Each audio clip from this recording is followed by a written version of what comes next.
Well, Tony, what's on the agenda for today? Logan, my old buddy. Today we're going to make paella. Now, Paella. believe it or not, we have a little bit of sunshine outside, which is unusual for Ireland at this time of the year. It's August, mid-August, but we'll try. And we're actually going to cook outside.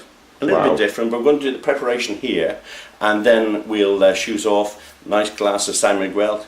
Yeah, I know. Is it raining? Yeah. No, it's not, is it? Let's pretend. Let's pretend, okay.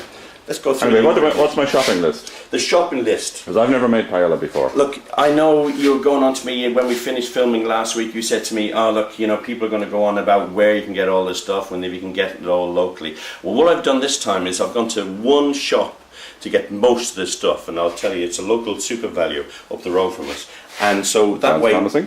Yeah, it is. Well, that way you know that you can get most everything there. The only thing that I didn't get is this stuff here, which is saffron, which I got in the International Food Store down in Mill Street in Balbriggan. Okay. And a little bit pricey, but it's something that you can keep. When you say pricey, what kind of money are you talking about? You're talking about for this, which is probably about 2 or 3 grams or something like that. I can't even see it out there, but it'll cost you around about €4. But it'll last for a long time. You only use a few little strands of it.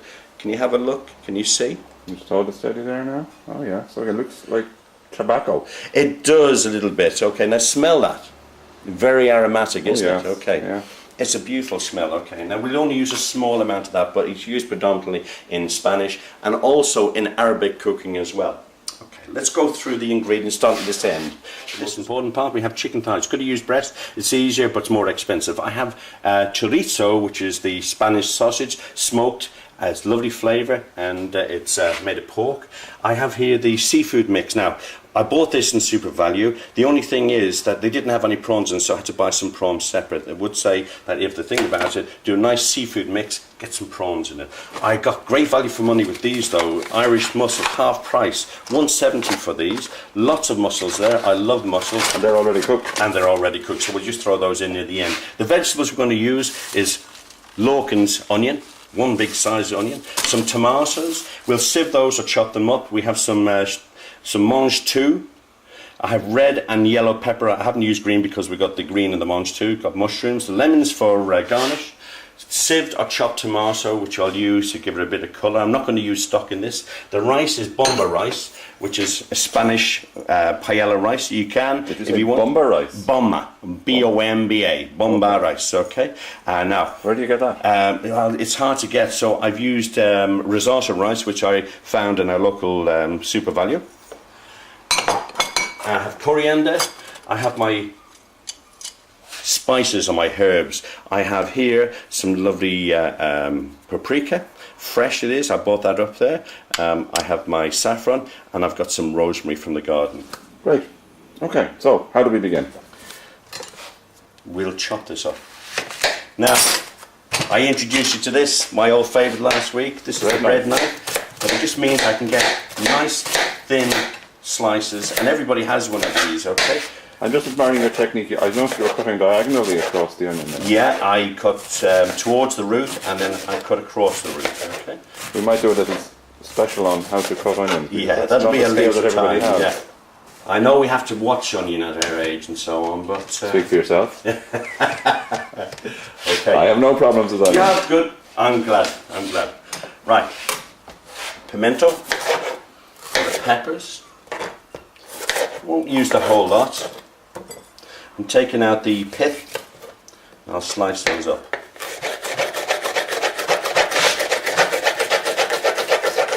Now that is a chef's technique. Okay, let me just show you very quickly. Yes, it's toe to heel or heel to toe, and the toe never leaves the chopping board, but you have to keep your eye on the knife at all times, otherwise you might cut your fingers off, okay? And never try this at home because it is dangerous. Well, we got no additional red in the pepper there. Well, that was yellow there as well. Okay. It's years of practice. The reason why I'm doing the vegetables first is because once we put the meat on there, the chopping board becomes contaminated and we'll certainly have to clean it, okay. Mushrooms, you can slice them, you can quarter them, do whatever. Don't leave them whole though, otherwise they're just like sponges. Right, that's the mushrooms done, and these are the mange too, and I'm just going to cut them roughly so they're not too big. Stick them in there.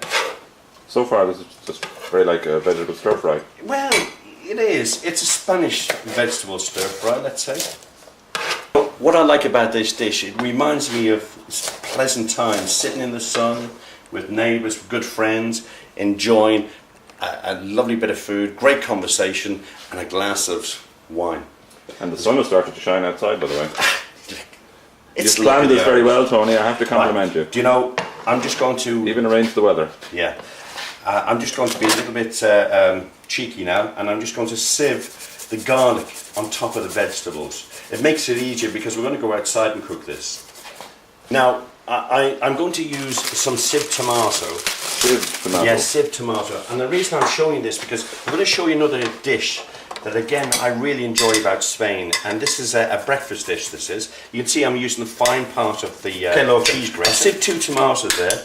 Now, what I would do is I'm going to use this as it is in the paella. But for today, just to show you a little something extra, and I want you to taste this as well. Some olive oil we're putting in here, and a bit of salt. Right, can you see? This is lovely on your toast first thing in the morning. Now, for the paella, you don't need to add the olive oil, you don't need to add the salt, but I want you to taste this. What do you think? Very refreshing. It is, isn't it? And very tasty. And there's a kick to it afterwards as well. Right, we're going to do the chorizo. And all I'm going to do with the chorizo is I'm going to put it into porter. This is... that's one heck of a knife you've got It is, there. isn't it? This is a lovely chef's cleaver. As I said, in Alicante where I lived, they have rabbit and snails. It's an acquired taste, to be honest. I have everything ready. The meat, the vegetables, the fish, the rice, and the seasoning. Let's move outside.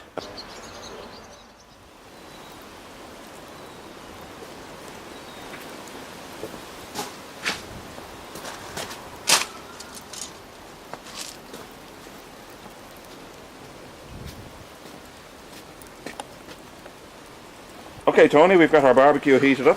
What do we do now? The barbecue is lit. Now, normally if you're doing a barbecue, what you would do is you wait till those flames have gone down, but we don't need to this time because we're actually going to cook. This is an alternative use for the barbecue. We're not actually barbecuing them, No, we're just using it as a cooker. We're going to use it just as a cooker. Now, normally when you're using it as a barbecue, you'd have those up that way. We're not. We're going to just slow it down like so and use it as a base.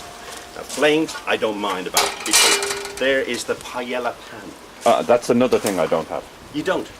It's it. Look. I'm sure I'm the only one in the country without a paella pan. It's a cheap and cheerful pan that I bought. I can use an ordinary. You can use an ordinary pan if you want. All right. The reason why I've done it this size is it's lovely and big, and you want when you're cooking rice, you want it as flat as possible.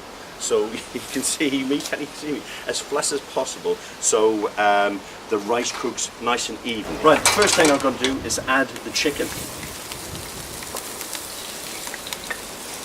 It is.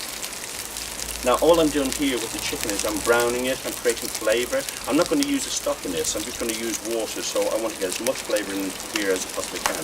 By cooking it and browning it off, you're releasing the natural sugars that are in the meat and that will give it a flavour. There you go again, one of those chef's expressions, browning it off. Browning it off, okay. Okay. Next is the seafood that goes in.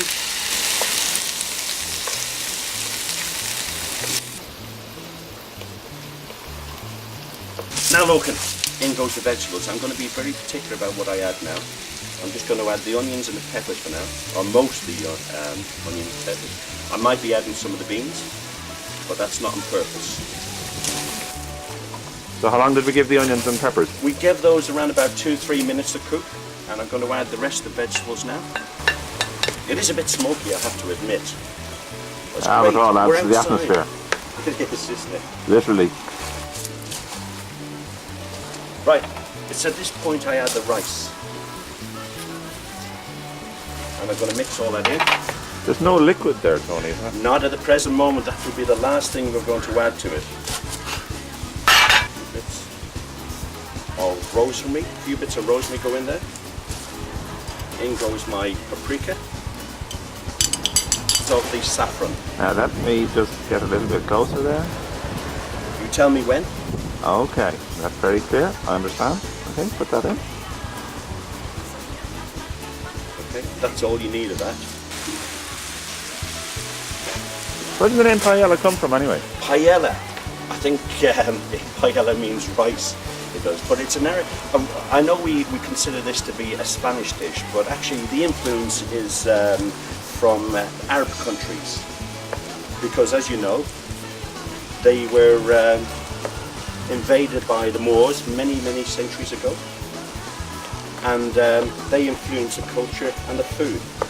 Now you can see the colour starting to darken, and it'll take on the flavours as well of everything I've added. There's saffron in there, there's paprika, there's garlic, there's onion, there's peppers, there's all that fish. The meat's been browned off, and we're going to, in a minute, just add our chopped tomato. And this is the sieved tomato I was telling you about. Just sieved tomato. I know I've added garlic and oil to it, but that was for us to flavour or to taste it. Now we're nearly done. What's going in now? What's going in now is I've got some coriander, and I'm going to be very sort of trendy and chefy like, and I'm just going to tear that off. Do you know why? No, but you're going to tell me. Because I haven't got a chopping board out here, and I forgot to do it before we came out of the kitchen, okay? And there I thought you were being authentic. You'll hear chefs say, tear thy leaf, and that's what we've done. You probably need about a litre and a half of water. That won't take long to come up to the boil. I can see now, look, it's simmering lovely now. That hasn't taken long to come up, and it's nice and even. I've just made sure that what I'm going to do is I'm going to put the lid over the top like so. Now look at this. I tell you what, poor Logan's had to go up and operate the camera. Both of us have been sitting down just a moment ago enjoying this. The smells that are wafting through great, aren't they, Logan? They sure are. They are, and you can see this is furiously cooking along. It's a non-stick pan. It is a special paella pan, but you don't have to use that. You can use just a flat bottom pan for this, any flat bottom. Right, I'm going to add my mussels. Just sprinkle those on top, like so. And this time I'm going to leave the lid off because I want all that liquid to start to dry up. The rice now is nearly cooked. Let's have a look and see. Just get a bit of the rice off like that. There's no resistance, it's quite soft it is, so we just got to get rid of all that liquid now. You want to sit down and join me for another drink? You were saying you cooked for Prince Charles at one time. I did. Is there a story that we have to hear, Tony? Another day, that is, another day. That was in Italy. I was working in Italy at the time.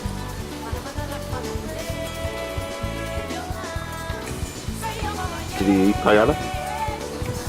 Did he?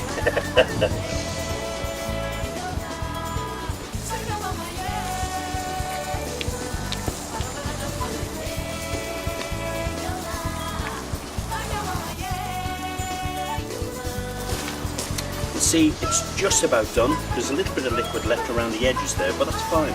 That'll soon absorb. And what I'm going to do is I'm going to transfer this to the table. Okay, come on. It's about time we sat down before this rain comes. The perfect accompaniment. There we go. That's yours, Logan. This is mine. You know, I thoroughly enjoy that. And the weather's just held out. I think it's going to rain in the next half an hour. So what are we going to do next week? What are we going to do next week? I'd like to do something a little bit different. I've got some friends coming around. I'd like to cook them something a little bit exotic. Paella might be nice, but something even more exotic maybe. We'll do something that's right off the wall next week. I was speaking to that fella at International Stores down at Mill Street in Balbrick, and he said he was Eritrean. So I've never come across any food from that area. Why don't we do that next week? So you've never cooked Eritrean? Never cooked Eritrean food? We'll have a go. That'll be a nice learning experience for both of us. Do a couple of dishes from that. Great. Look forward to that. Okay. Thanks, Tony. Cheers. Bye. Bye.